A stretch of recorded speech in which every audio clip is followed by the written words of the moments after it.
आपको एक दो कविता सुननी पड़ेगी, 2 बार बोलोगे तो। गौरव गोगोई जी, गौरव गोगोई जी। कितनी मुख्यमंत्री बनाया आपको? धन्यवाद अध्यक्ष महोदय।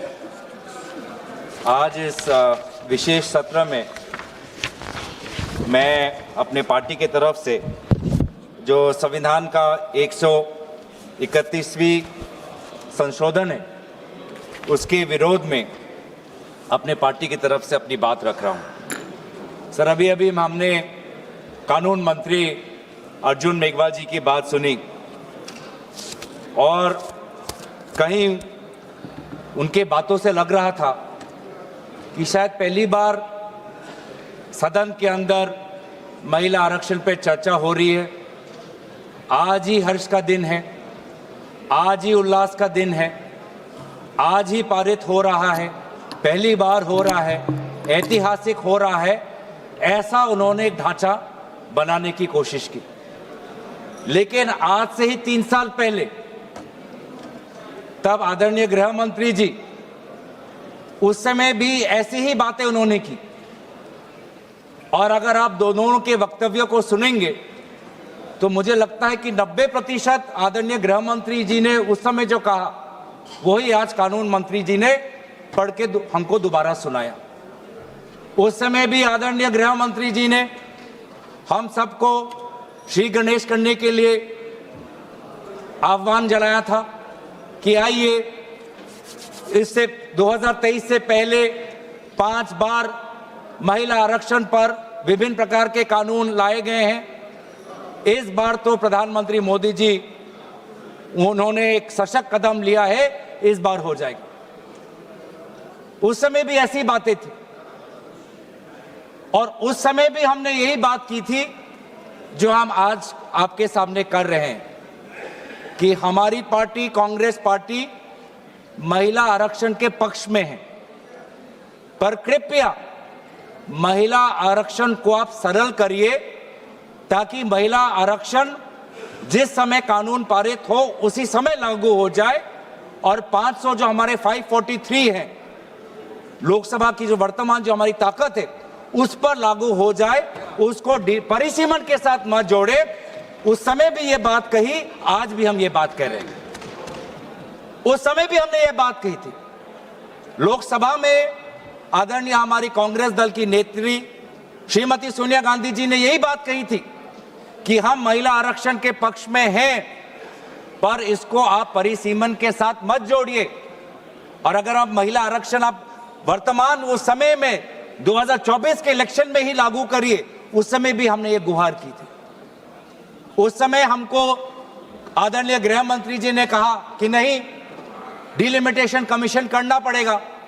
और मैं आदरणीय गृह मंत्री जी को मैं उनका जो स्पीच है उनके उसके ही मैं भाषण में एक लाइन उन्होंने कही थी जो मैं आपको इस सदन के इस चर्चा में लाना चाहता हूं। उन्होंने खुद कहा कि जैसे ही लोकसभा चुनाव पारित हो जाएगा, मतलब 2024, उन्होंने खुद कहा कि जैसे ही लोकसभा चुनाव पारित हो जाएगा तुरंत जनगणना होगी, तुरंत परिसीमन होगा, तुरंत महिला आरक्षण लागू होगा। अब 3 साल में ऐसी क्या बात बिगड़ गई? 3 साल में ऐसा क्या बदलाव आया कि लोकसभा चुनाव के बाद बस 2 साल ही हुए हैं और अगर आप इस विधेयक के statement of objects and reasons पढ़े तो खुद आज सरकार यह कह रही है कि जो अगला जनगणना होगा, जो अगला परिसीमन होगा, उसमें काफी समय होगा, काफी समय लगेगा और काफी उसमें डिले होगा। ये दोनों बात अलग है। स्वयं 3 साल पहले गृह मंत्री अमित शाह जी ने सदन में परिसीमन और जनगणना को महिला आरक्षण के साथ जोड़ते हुए हम सबको आश्वासन दिया कि जैसे ही अगली सरकार आएगी तुरंत जनगणना होगी, तुरंत परिसीमन होगा। और आज भी ये कह रहे हैं कि परिसीमन का, जनगणना का काम शुरू हो गया। अभी अभी कुछ समय पहले आदरणीय गृह मंत्री अमित शाह जी ने कहा कि घरों की संख्या, शुरुआत हो गई, घरों की संख्या कितनी है, शुरुआत हो गई, और फिर व्यक्तिगत जनगणना उसकी शुरुआत होगी। तो क्यों आपने ही बिल में कह रहे हैं कि अगला जनगणना, अगला डिलिमिटेशन एक्सरसाइज में काफी समय लगेगा? तो इसका हम क्या समझे? इसका हम ये समझ सकते हैं कि कहीं ना कहीं आप वास्तविक रूप से महिला आरक्षण के पक्ष में नहीं हो। आप बार बार महिला आरक्षण में विभिन्न प्रकार के अटकलें ला रहे हो ताकि महिला आरक्षण को और पीछे किया जाए और बाद में हो। जो बात आसानी से हो सकती है, जो बात सरलता से हो सकती है, उसमें आप बार बार पेचीदा अटकलें लाके उसमें आप विलंब ला रहे हो। तभी आप 2023 में अगर आप हमारी बात सुनते तो 2024 में महिला आरक्षण आ जाता। और आज भी हम कह रहे हैं कि इस महिला आरक्षण को आप परिसीमन के साथ मत जोड़ो, महिला आरक्षण लाओ। वर्तमान में जो हमारी ताकत है 543, उसी पे आप लागू करो, हम पूरा आपका समर्थन करेंगे। 2029 में लाना चाहते हो, कृपया लाइए। पर जो बात आपकी, जो हर बात में आप जो राजनीति करते हो, सिंबोलिज्म की पॉलिटिक्स जो करते हो, ये साफ साफ इस आपके इस बिल में, तीनों बिल में दिख रहा है कि ये आपका महिला आरक्षण लाने का बिल नहीं है, ये देश को बैकडोर के द्वारा परिसीमन करने का ये बिल है। ये आपकी मंशा है, महिला आरक्षण बिल नहीं है ये। हम परिसीमन की आपकी ये मंशा है, उस पे आप महिला आरक्षण का आपने एक लेबल लगा दिया है, ढांचा लगा दिया। कितनी दुख की बात है, कितनी शर्म की बात है कि अब महिला आरक्षण को ही आप ये ढांचा मिला, महिला आरक्षण ही आपका सुरक्षा कवच बना आपकी राजनीतिक मंशा को छुपाने के लिए, और कोई आपको विधेयक नहीं मिला। मतलब आपकी ही मंशा नहीं है। और दूसरी बात यह है कि विलंब क्यों? पहली बात तो शंका इस बात पे उठती है कि आप महिला आरक्षण के पक्ष में नहीं हो, नहीं तो आप तुरंत लेके आ जाते। और दूसरा जो शंका मन में पैदा होता है कि आप जाति जनगणना के पक्ष में नहीं हो, क्योंकि 2023 और 2026 के बीच में एक ही अंतर आया है। 2023 में भी आपकी सरकार, 26 में भी लोगों ने आपकी सरकार लेके आए हैं। 2023 में आपने कहा कि जनगणना होगी, परिसीमन होगा, फिर महिला आरक्षण होगी, और आज आप कह रहे हैं कि नहीं, जनगणना से पहले हमको महिला आरक्षण लाने की कोशिश करना चाहिए। क्या फर्क आया? फर्क बस इतना ही आया कि पूरे इंडिया अलायंस और विभिन्न विरोधी दल के दबाव में, आदरणीय राहुल गांधी जी के नेतृत्व में हमने आपके सरकार को विमर्श किया कि आपको जनगणना के साथ जाति जनगणना करनी पड़ेगी, जिसका उल्लेख आपने एक प्रेस रिलीज के द्वारा आपने फरवरी के महीने में किया, दबाव में आके किया। इसके पक्ष में आप नहीं थे। इससे प्रेस रिलीज से पहले कई बार सदन के अंदर, सदन के बाहर क्या क्या हम पर आलोचना नहीं हुई। कभी अर्बन नक्सल, कभी देशद्रोही, क्या क्या नहीं कहा, देश का बंटवारा चाहते हैं, क्या क्या आरोप नहीं लगाया। लेकिन जब आपने खुद देखा कि देश के लोग, अति पिछले वर्ग के लोग, अल्पसंख्यक जब वो चाहते हैं, जनजाति लोग, अनुसूचित जाति लोग जब वो चाहते हैं कि जाति जनगणना हो, तो आपने विमर्श होकर आपने जाति जनगणना लेके आए। अब आप वो जाति जनगणना को नहीं करना चाहते, आप नहीं लागू करना चाहते। अभी भी समय है, 2026 है, आप कह रहे हो कि काम आपका शुरू हो गया है, तो आपको क्यों लगता है, आपने क्यों यहां पे लिखा है कि कंसिडरेबल टाइम लगेगा और पार्टिसिपेशन ऑफ वुमेन जो है हमारी पॉलिटिक्स में वो डिले हो जाएगी? मतलब आप जाति जनगणना के पक्ष में नहीं हो। साफ साफ आपका उद्देश्य, आपकी राजनीति यहां पे है। मैं पढ़ देना चाहता हूं।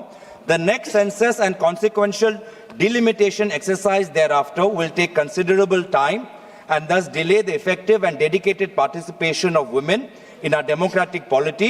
Hence, the objective of the proposed bill is to operationalize 1/3 reservation for women through a delimitation exercise to be undertaken on the basis of the population figures of the latest published census. ये क्या तरीका है कि महिला आरक्षण को लागू करने के लिए आप एक डिलिमिटेशन को बुलडोज कर रहे हो, आप डिलिमिटेशन। आप जो ये बिल में आप जो ये संख्या लाए हो क्लॉज 3 में कि आर्टिकल 81 ऑफ कॉन्स्टिट्यूशन में संशोधन आना चाहिए कि 815 मेंबर्स आने चाहिए, ये कहां से आया? ये संख्या किसने निर्धारित किया? सरकार। और इसीलिए तो हम इस बिल का विरोध कर रहे हैं कि आज सरकार अपने आप, जो संविधान में लिखा हुआ है कि जो अगला सेंसस होगा 2026, उसके बाद डिलिमिटेशन होगा, आज सरकार ने वो संविधान का पूरा आर्टिकल 81 को खत्म करके खुद अपने आप को ताकत दे रहा है कि नहीं, सेंसस के लिए नहीं हमको रुकना, और अपने आप हमने चुन लिया कि 815 करना है। ये संख्या कहां से आया? नागपुर से आया? किसी शाखा से आया? कहां से आया? कोई सरकारी दस्तावेज, कोई पार्लियामेंट्री पेपर, कोई पार्लियामेंट्री कमेटी की रिपोर्ट, कहां से आया 815 नंबर? क्या आसमान से टपक गया? कहां से आया? यही तो हम जानना चाहिए। इसलिए तो हम कह रहे हैं कि सरकार के पास इस विधेयक को इंट्रोड्यूस करने की लेजिस्लेटिव कॉम्पिटेंस है ही नहीं, कि वो सरकार अपने आप कैसे तय कर ले कि पार्लियामेंट की सदन की संख्या कितनी बढ़नी चाहिए, अपने आप, बिना सेंसस के। तो बार बार यह हमको पता चलता है कि आप डिलिमिटेशन को एक राजनीतिक अस्त्र के रूप से, आप इसको एक हथियार के रूप से आप इसको व्यवहार करना चाहते हैं, जो मंशा नहीं थी। जो हमारे संविधान के निर्माता थे, डिलिमिटेशन किसी राजनीतिक दल के राजनीतिक हथियार के रूप में निर्माण करना उनका मंशा नहीं था। डिलिमिटेशन की मंशा क्या थी कि जैसे जैसे जनसंख्या बढ़ेगी, प्रशासन के लिए, सुशासन के लिए हम अपने डिलिमिटेशन अपने विधानसभाओं का, लोकसभा क्षेत्रों का ऐसा करें ताकि लोगों को प्रशासनिक सुविधा मिले, ताकि सुशासन सुचारू रूप से हो। इस उद्देश्य से डिलिमिटेशन हुआ था। लेकिन हमने देखा है कि इस सरकार के द्वारा किस प्रकार से डिलिमिटेशन को, किस प्रकार से एक निजी और काफी निम्न स्तर की राजनीतिक अस्त्र इसको बनाया गया है। मैं 2 प्रदेशों का उदाहरण देना चाहता हूं कि कैसे आज डिलिमिटेशन का व्यवहार किया जा रहा है। एक जम्मू कश्मीर, दूसरा असम, दोनों प्रदेशों में डिलिमिटेशन, दोनों प्रदेशों में। और एक में क्या हुआ, जम्मू कश्मीर के जब आपने परिसीमन की तो वहां पे आपने डिलिमिटेशन कमीशन बैठाई और वहां पर आपने सेंसस, कौन से सेंसस का आपने इस्तेमाल किया? 2011 का। और दूसरे तरफ आपने असम में परिसीमन की, वहां पर परिसीमन की दायित्व खुद केंद्र चुनाव आयोग ने ले ली, और वहां पर परिसीमन के सेंसस के आधार पर हुआ 2001 पर। आप सोच समझ सकते हो कि भारत में 21वीं सदी में 2022 से 2023 में लगभग वो 1-1.5 वर्ष के कार्यकाल में भारत के 2 प्रदेशों में परिसीमन हो रहा है। एक 2011 के सेंसस के आधार पर, एक 2001 के आधार पर, एक जगह डिलिमिटेशन कमीशन, एक जगह चुनाव आयोग। तो साफ साफ पता चलता है कि ये डिलिमिटेशन किसी प्रकार से नागरिकों को, आम नागरिकों को सुविधा देने के लिए नहीं। डिलिमिटेशन बस आप अपने राजनीतिक सत्ता को और मजबूत करने के लिए, अपने राजनीतिक जड़ों को मजबूत करने के लिए आप इसका इस्तेमाल कर रहे हैं। डिलिमिटेशन का तात्पर्य क्या था कि हर जो क्षेत्र हो, चाहे लोकसभा क्षेत्र हो, चाहे विधानसभा क्षेत्र हो, उसकी जनसंख्या लगभग समान होनी चाहिए। मैं बताऊं असम में क्या हुआ। असम में एक लोकसभा है 14 लाख लोगों का और एक लोकसभा है 26 लाख लोगों का।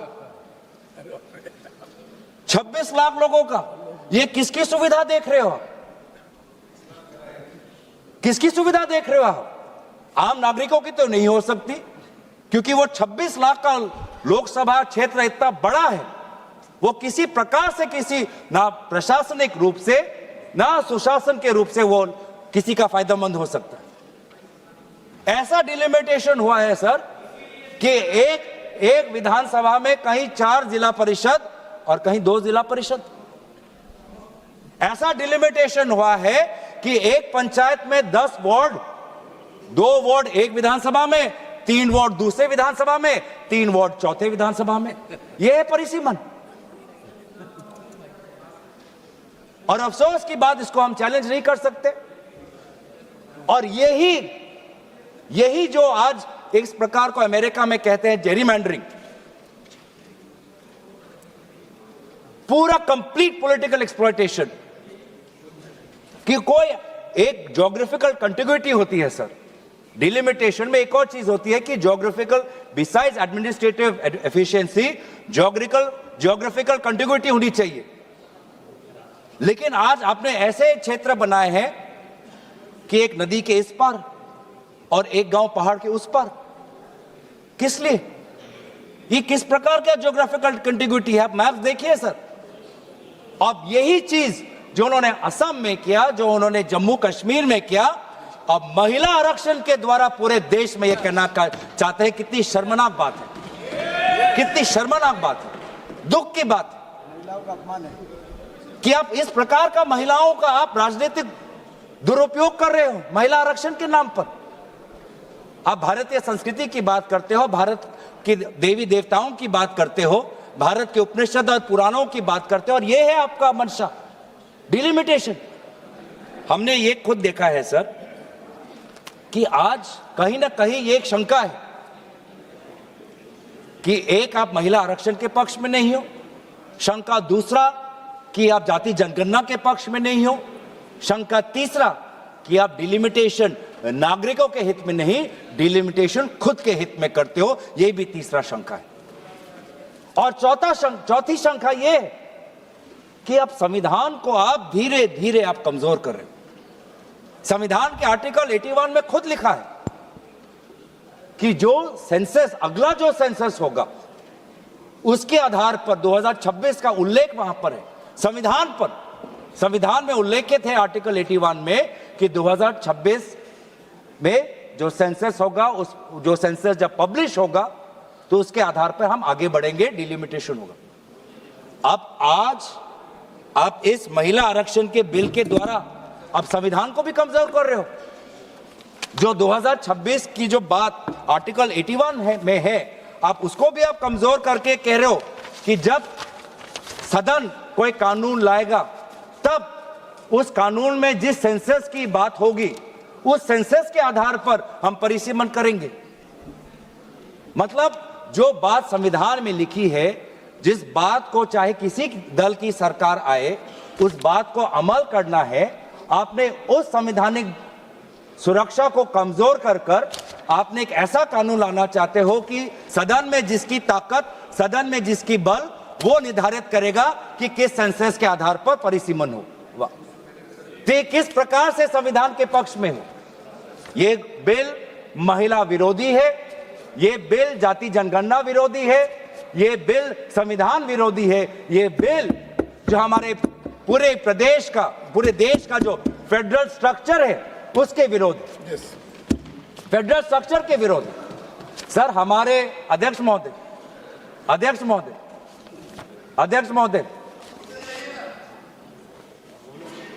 हमारे प्रदेश, जब हमारे देश में जब राज्यों का जन्म हुआ तो उस समय जनसंख्या नहीं देखी गई थी, भाषा देखा गया था। भाषाओं के आधार पर एक लिंग्विस्टिक रीऑर्गेनाइजेशन हमारे प्रदेशों को हुआ था। कहीं कहीं जो हमारी एथनिसिटी है, नॉर्थ ईस्ट के जो ट्राइब्स हैं, उनको पता है कि वो एक बड़े ग्रेटर असम के पार्ट में हैं, लेकिन कहीं ना कहीं उनको अपना परिचय बचाना था। अपने भाषा का परिचय, अपने एथिसिटी का परिचय, अपने परंपरा का परिचय।